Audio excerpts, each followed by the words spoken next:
Hello students, class 11 physics का chapter second हम continue कर रहे हैं। आज के इस वीडियो में जो टॉपिक हम डिस्कस करने जा रहे हैं वो पहले से ही बोर्ड पे लिखा हुआ है, दैट इज भौतिक राशि की विमाएं। कोई भी भौतिक राशि है उसकी विमा से क्या तात्पर्य है। देखिए, इससे पहले हम पढ़ चुके हैं मूल राशियां और मूल मात्रक। मूल मात्रक कितने थे? 7। तो किसी भौतिक राशि को हम उन 7 मूल राशियों के पदों में व्यक्त कर सकते हैं। इन 7 के अलावा जो भी मात्रक होता है उन्हें व्युत्पन्न मात्रक कहते हैं। व्युत्पन्न मात्रक यानी कि ऐसा मात्रक जिसे मूल मात्रकों से हम प्राप्त कर सकते हैं, और सभी भौतिक राशियों के मात्रकों को मूल मात्रकों के पदों में व्यक्त कर सकते हैं। तो मूल मात्रक कितने थे? 7। तो यहां हम विमा को जान रहे हैं। किसी भौतिक राशि को अगर हम मूल राशियों के पदों में व्यक्त कर दें तो उनके जो घातांक हैं, उनकी जो घात है, वो उस भौतिक राशि की विमा कहलाती है। देखिए कैसे। देखिए, यहां हम 7 मूल मात्रकों की बात करें, 7 मूल राशियों की बात करें तो उनके लिए किस प्रकार का संकेत काम में लिया जाएगा। देखिए, लंबाई, समय,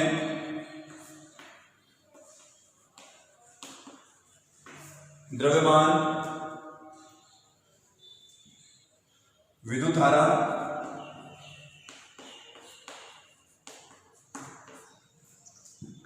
प्रकाश की तीव्रता,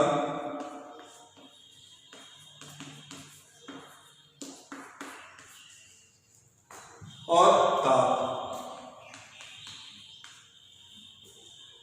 4, 5, 6 और लास्ट वन है लंबाई, समय, द्रव्यमान, विद्युत धारा, प्रकाश की तीव्रता, ताप और पदार्थ की मात्रा।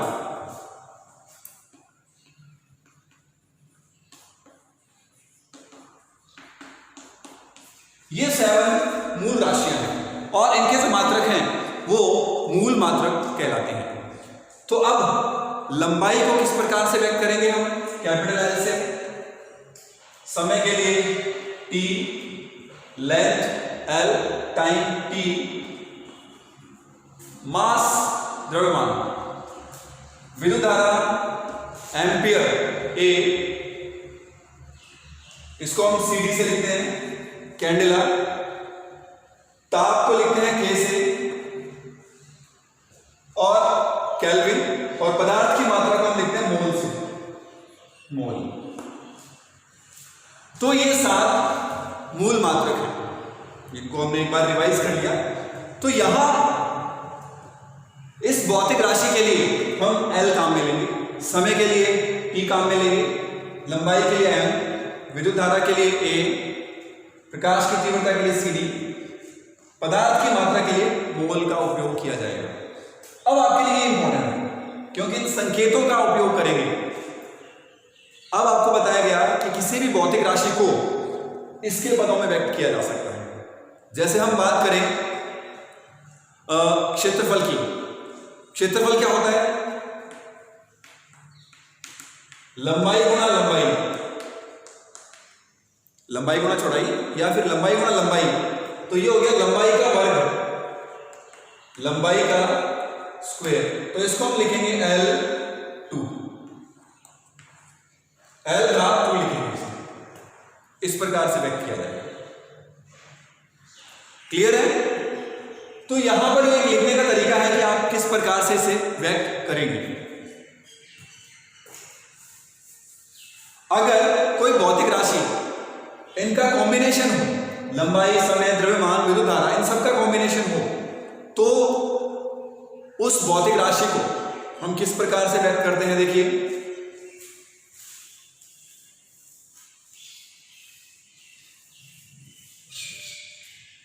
जैसे हम बात करें वेग की, वेग होता है विस्थापन बटे समय, विस्थापन बटे समय।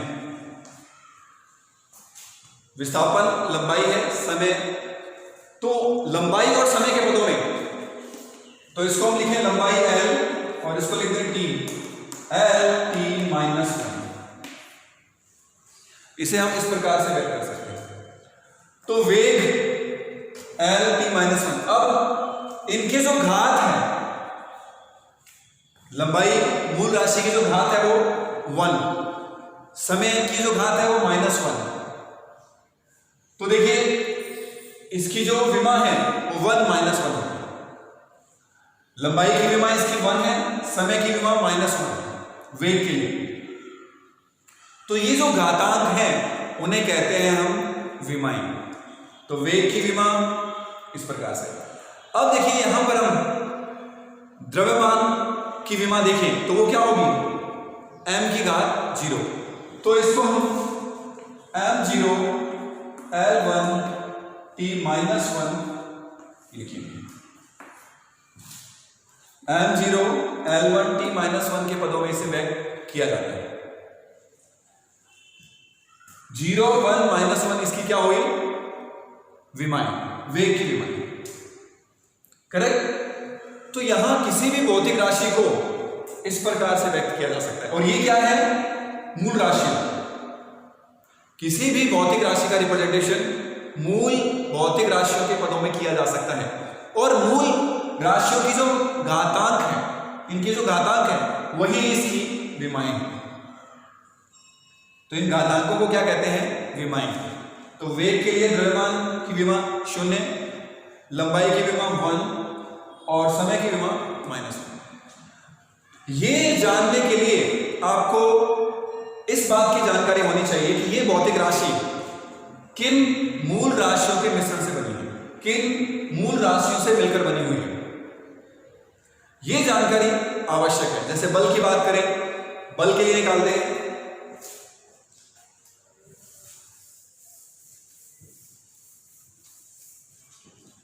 अगर इसे लिखें बल होता है द्रव्यमान गुणा त्वरण, द्रव्यमान गुणा त्वरण। द्रव्यमान तो मूल भौतिक राशि है लेकिन त्वरण नहीं है। तो त्वरण को हम आगे मूल राशियों के पदों में व्यक्त करते हैं। द्रव्यमान गुणा त्वरण, ये होगा लंबाई अपॉन मीटर प्रति सेकंड स्क्वायर। तो ये होगा सेकंड स्क्वायर। त्वरण का मात्रक होता है मीटर प्रति सेकंड स्क्वायर, यानी लंबाई प्रति सेकंड स्क्वायर या समय का स्क्वायर। इसको हम समय लिख रहे हैं, समय का स्क्वायर। क्योंकि त्वरण का मात्रक क्या होता है, मीटर प्रति सेकंड स्क्वायर। मात्रकों के पदों में अगर आप इसे समझें तो आप इजीली समझ सकते हैं। तो इसका मात्रक होता है मीटर प्रति सेकंड स्क्वायर। तो लंबाई का मात्रक है मीटर, सेकंड स्क्वायर मात्रक है समय का। तो यहां देखिए इसको हम इस प्रकार से व्यक्त कर सकते हैं, द्रव्यमान m1, लंबाई L1 ये T2, समय के लिए T। तो ये हो गया m1 L1 T माइनस 2। इस प्रकार गुरु कोष्ठक लगाकर इसे व्यक्त किया जाता है। तो आप देख सकते हैं बल की विमाएं क्या है। बल के लिए द्रव्यमान की विमा 1, लंबाई की विमा 1 और समय की विमा -2 है। तो आप समझ रहे होंगे। यहां मैं समराइज कर देता हूं, किसी भी भौतिक राशि को आप मूल राशियों के पदों में व्यक्त कर सकते हैं और मूल राशियों की जो घातांक है वो उस भौतिक राशि की विमाएं कहलाती है। करेक्ट। तो अब देखिए ये था भौतिक राशि की विमाएं।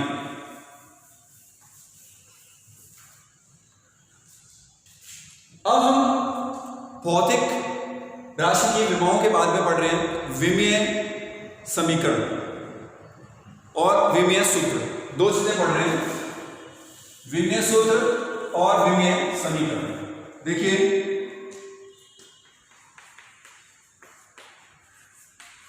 विमीय सूत्र और विमीय समीकरण।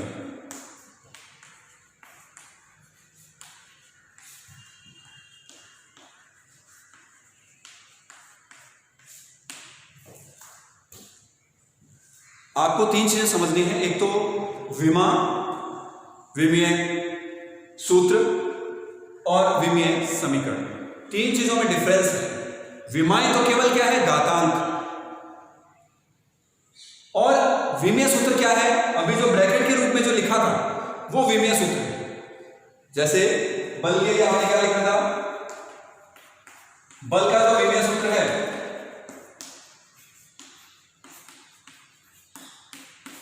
वो लिखा था m1 L1T - 2।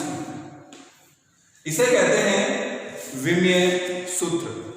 इस तरह ब्रैकेट लगाकर ब्रैकेट के अंदर मूल राशियों को व्यक्त कर दें घातांक सहित, तो ये पद विमीय सूत्र कहलाता है। तो यहां आपको कंफ्यूज होने की जरूरत नहीं है। विमाएं और विमीय सूत्र में डिफरेंस है, ये आप पहले ही क्लियर कर लें, क्योंकि ये कंफ्यूजन क्रिएट करता है। कई बार स्टूडेंट सोचते हैं कि विमा क्या है, विमीय सूत्र क्या है, विमीय समीकरण क्या है। हालांकि तीनों एक से ही प्राप्त किए जा सकते हैं। इस ब्रैकेटेड टर्म के रूप में ये जो पद है इसे हम कहते हैं विमीय सूत्र। अब विमीय समीकरण किसे कहेंगे, अगर यहां पर हम लिख दें बल F इक्वल्स टू दिस, या ओनली F पे लिख सकते हैं F इक्वल्स टू दिस, तो ये कहलाता है विमीय समीकरण। समीकरण में आपको पता है इक्वल का साइन बीच में, तो ये एक समीकरण को व्यक्त करता है। यहां ये एक इक्वेशन है, समीकरण है, तो इसे हम क्या कहेंगे, विमीय समीकरण।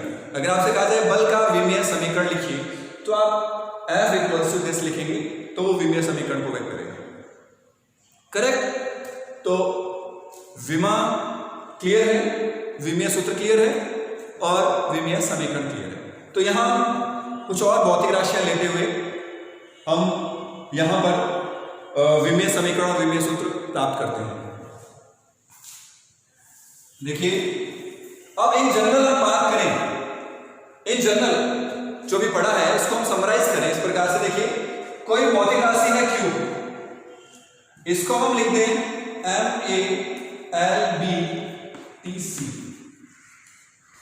तो ये क्या है, विमीय समीकरण, विमीय समीकरण।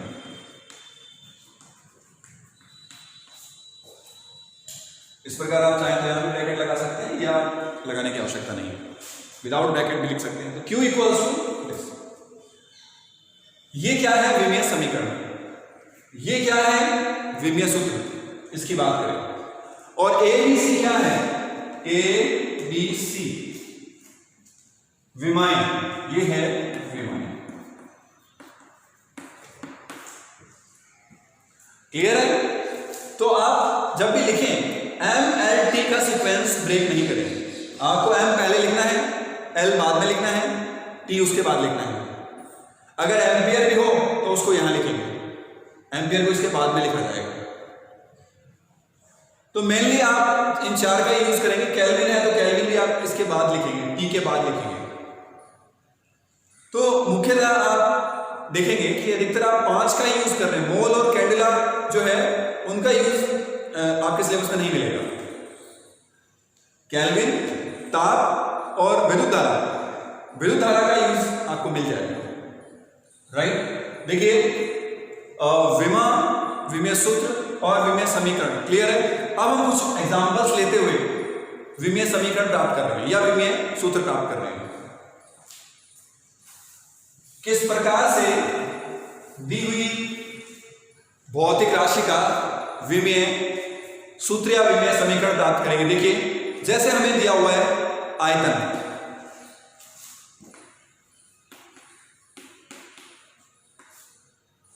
अब देखिए आयतन क्या है, लंबाई क्यूब। आयतन क्या है, लंबाई क्यूब है। लंबाई गुना चौड़ाई गुना ऊंचाई क्या होता है, आयतन। तो ये देखिए L3। अब इसको कैसे लिखेंगे, M0 L3 T3। ये आयतन का विमीय सूत्र है। अगर आपको मात्रक पता हो आयतन तो मीटर किसका मात्रक है? लंबाई का, तो L क्यूब लिखेंगे। आपको अगर मात्रक याद है तो वो तरीका ज्यादा आसान होगा, आप भौतिक राशियों के मात्रकों को सही तरीके से जान लेंगे। अगर आप लंबाई गुणा चौड़ाई गुणा ऊंचाई इस पद में याद रखेंगे, इस क्रम में याद रखेंगे, तो ये थोड़ा ज्यादा मुश्किल रहेगा। अब ये तो था भौतिक राशि के पदों में। अगर हमें पता हो आयतन का मात्रक मीटर क्यूब है और मीटर लंबाई का, तो आप L क्यूब लिखते हैं। तो मात्रक से आप ज्यादा आसानी से प्राप्त कर सकते हैं बजाय इसके। क्लियर?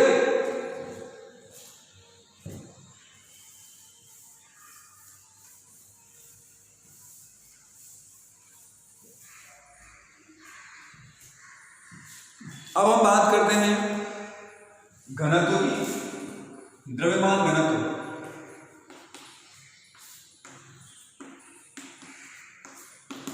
द्रव्यमान घनत्व क्या होता है? एकांक आयतन का द्रव्यमान। तो इसका सूत्र क्या होगा? द्रव्यमान बटे आयतन, द्रव्यमान बटे आयतन।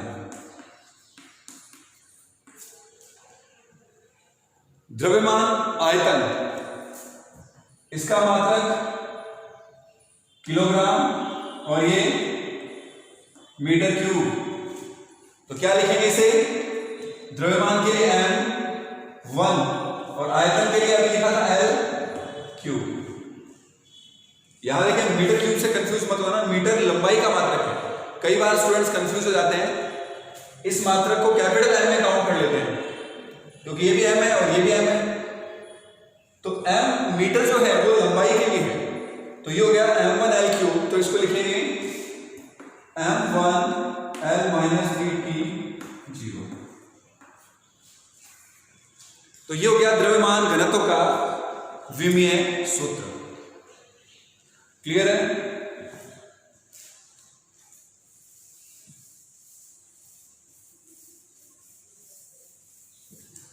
अब हम याद करते हैं, बल का ज्ञात कर चुके हैं, कार्य का देखिए। कार्य क्या है? कार्य W बराबर होता है बल गुणा दूरी या बल गुणा विस्थापन।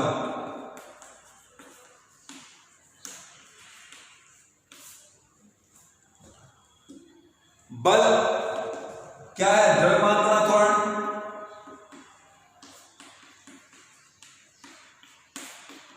विस्थापन लंबाई है। अब देखिए, अगर आपको बल का विमीय सूत्र ज्ञात हो तो यहां पर सीधा ही लिख सकते हैं और यहां विस्थापन का विमीय सूत्र, दोनों का मल्टीप्लिकेशन कर देंगे। लेकिन यहां पहले इस तरीके से ज्ञात कर लेते हैं। तो द्रव्यमान क्या है? m1। ये क्या है? L1 upon T2। मीटर प्रति सेकंड स्क्वायर, तो ये हो गया। विस्थापन क्या है? लंबाई, डिस्टेंस। तो ये विस्थापन को आप क्या लिखेंगे? L1। डिस्प्लेसमेंट का जो मात्रक है वो मीटर होता है, तो वो क्या है? लेंथ है। तो ये हो गया m1 L2 t माइनस 2। इस तरह ब्रैकेट के रूप में लिखेंगे L1 1 प्लस 1, घातें जुड़ेंगी, L2 T2 है, ऊपर जाएगा t माइनस 2। ये है कार्य का विमीय सूत्र m1 L2 t माइनस 2। और बल का क्या होता है? m1 L1 t minus 2। अब आप देखिए, यहां से बल का विमीय सूत्र आपको डायरेक्ट याद होना चाहिए। बल का विमीय सूत्र मान लीजिए m1 हमें डायरेक्ट याद है L1 t माइनस 2। विस्थापन के लिए L1 इस प्रकार से लिख दें। तो ये क्या होगा? इन दोनों को मल्टीप्लाई कर दें, m1 L1 ये गुणा है, किससे गुणा होगा? इसका L के साथ। L की घात कितनी हो जाएगी? 1 प्लस 1 2, ये t माइनस 2। ये हो गया कार्य का विमीय समीकरण या कार्य का ये विमीय सूत्र है। क्लियर है? अब शक्ति क्या है? कार्य करने की दर।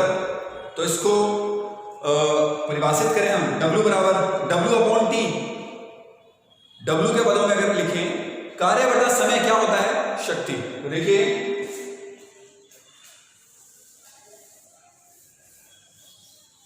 हम यहां लिख रहे हैं शक्ति को, शक्ति का विभेद सूत्र ज्ञात कर रहे हैं। शक्ति यानी पावर, कार्य बटे समय, कार्य बटे समय। देखिए कार्य बल अगर याद है, कार्य बराबर बल गुणा विस्थापन समय T1। तो यहां से आप कार्य का विमेय सूत्र जो अभी आपने निकाला डायरेक्ट लिख दें। कार्य का विमेय सूत्र निकाला था हमने M1L2T - 2, इस तरह के ब्रैकेट में बंद, समय है T1। समय की जो घातें हैं उनको आप कंबाइन कर लें, M1L2 ये T - 2 और ये T1 ऊपर जाएगा, ये माइनस होगा, इसको जो ऊपर लेके जाएंगे तो T - 1 - 2 और -1 - 3 ये हो जाएगा -3। इस तरह ब्रैकेट में बंद कर देंगे। ये क्या है? M1L2T - 3 ये शक्ति का विमेय सूत्र है। तो आपने जो पहले परिभाषाएं पढ़ी है वो याद होनी चाहिए, शक्ति, कार्य बटे समय। अब हम निकाल रहे हैं विद्युत धारा के लिए।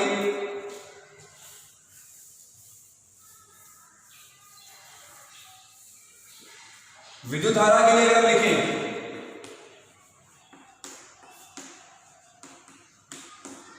विद्युत धारा खुद ही मूल भौतिक राशि है।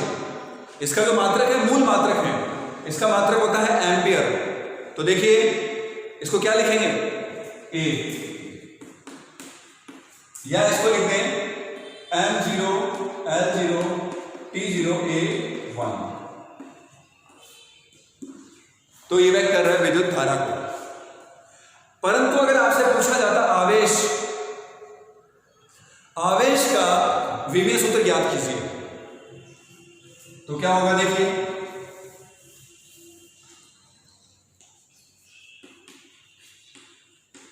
विद्युत आवेश, विद्युत आवेश को देखते हैं Q से। अब विद्युत आवेश तो मूल राशि है नहीं, तो इसे व्यक्त करना होगा मूल राशि के पदों में।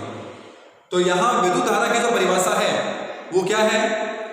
विद्युत धारा आवेश प्रवाह की दर को विद्युत धारा कहते हैं। आवेश प्रवाह की दर को हम क्या कहते हैं? विद्युत धारा। तो विद्युत धारा इक्वल्स टू लिखते हैं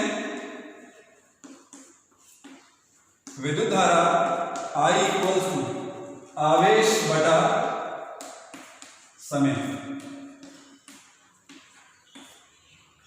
आवेश बटा समय ये परिभाषा है विद्युत धारा की। हमें निकालना है विमेय सूत्र आवेश को।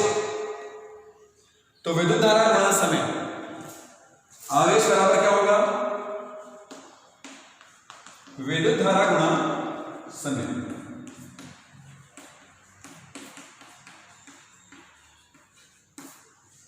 विद्युत धारा मूल राशि है, ये भी मूल राशि है, A1 गुणा T1। तो इसको लिखेंगे M0L0T1 A1।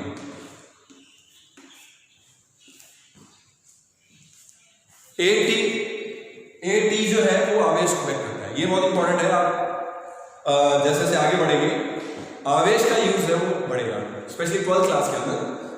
AT आप याद कर लें, AT एम्पियर गुणा समय। अब देखिए आवेश को हमने विद्युत धारा और समय के पदों में व्यक्त करते हुए विमेय सूत्र ज्ञात कर लिया है। तो यहां आप समझ चुके हैं कि किसी भौतिक राशि को हमें पहले मूल राशियों के पदों में व्यक्त करना आना चाहिए। अब सबसे बड़ी जो प्रॉब्लम है वो ये है कि कुछ भौतिक राशियां हैं जिनके मात्रक आपने आज तक पढ़े ही नहीं, तो उनका विमेय सूत्र आप अभी कैसे ज्ञात कर सकते हैं? ये क्वेश्चन आपके माइंड में उठ रहा होगा, बट इसके लिए वरीड होने की जरूरत नहीं है।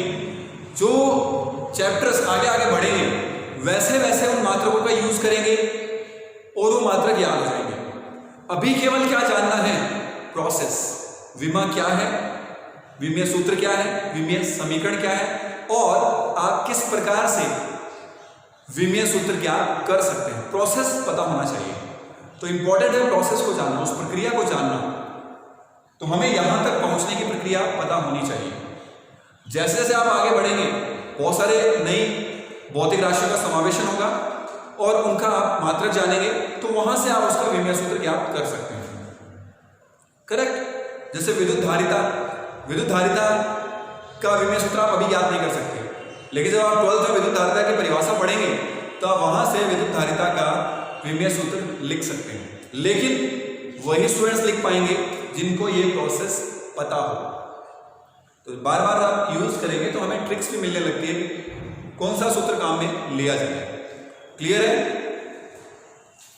यस।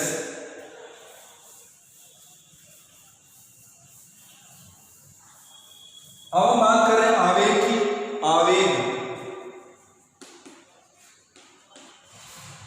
आवेग होता है बल गुणा समय। बल गुणा समय। बल को अगर हम समय से गुणा करते हैं, जितने समय तक बल लग रहा है और कितना बल लग रहा है, दोनों का जो गुणनफल है दैट इज आवेग। अब बल का विमेय सूत्र पता है, समय का पता है, तो आप देखिए m1 L1 t माइनस 2 और ये लिखा जाएगा t1, तो ये लिखेंगे m1 L1 t माइनस 1। ये -1 कैसे है? -2 + 1 -1, तो m1 L1 t माइनस 1 आवेग का विमेय सूत्र है। तो आप विमेय सूत्र और विमेय समीकरण से बिल्कुल भी कंफ्यूज ना हो।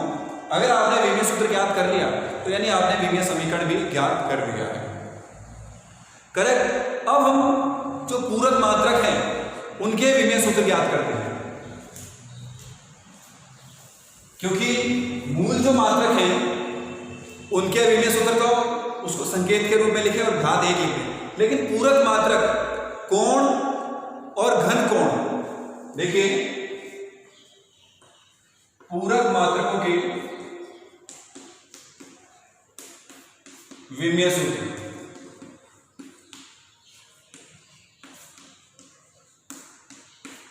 देखिए पहला है कोण। अब कोण क्या है? कोण की परिभाषा क्या है? चाप बटे त्रिज्या। कितना चाप और ये कितना, ये चाप है, ये तो चाप हो गया, और ये त्रिज्या। कोण बराबर होता है चाप बटे त्रिज्या, ये परिभाषा है।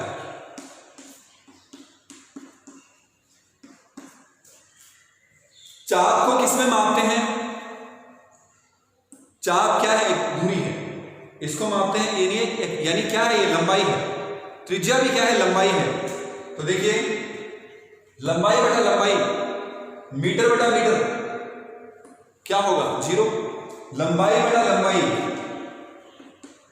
लंबाई बटा लंबाई, तो क्या होगा? देखिए L/L, तो ये हो गया L की घात 0। L1 1 - 1 0, तो L की घात क्या हो गया? 0। तो इसका विमेय सूत्र m0 L0 t0। कोण का जो विमेय सूत्र होगा m0 L0 t0 होता है। विमाहीन है, ये शून्य विमा है, तो इसे कहेंगे विमाहीन राशि। कोण क्या है? एक विमाहीन राशि है। अब है घन कोण। सेकंड घन कोण।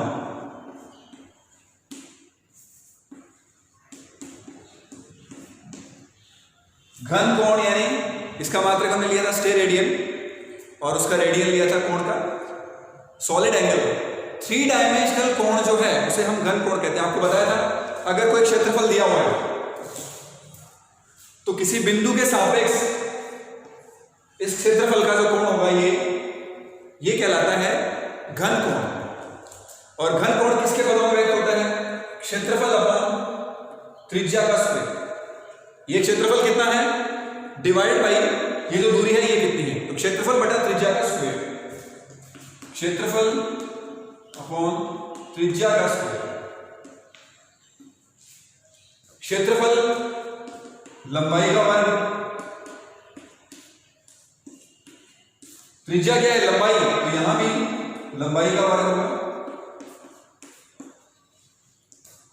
L2 2 माइनस 2 0, तो इसको लिखेंगे M0 L0 T0। तो घन कोण का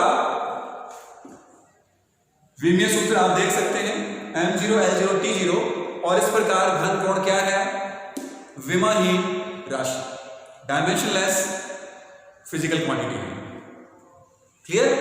तो इस प्रकार आप अन्य राशियों के लिए भी विमीय सूत्र और विमीय समीकरण ज्ञात कर सकते हैं। तो आप यहां पर इस प्रोसेस को जानेंगे किस प्रकार से हम इस पॉइंट तक पहुंचते हैं, विमीय सूत्र तक पहुंचते हैं।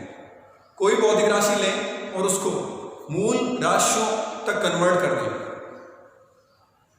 लास्ट में जो रिजल्ट प्राप्त होगा वही होगा। या उनके मात्रक याद रखें, मात्रकों से भी आप आसानी से पहुंच सकते हैं।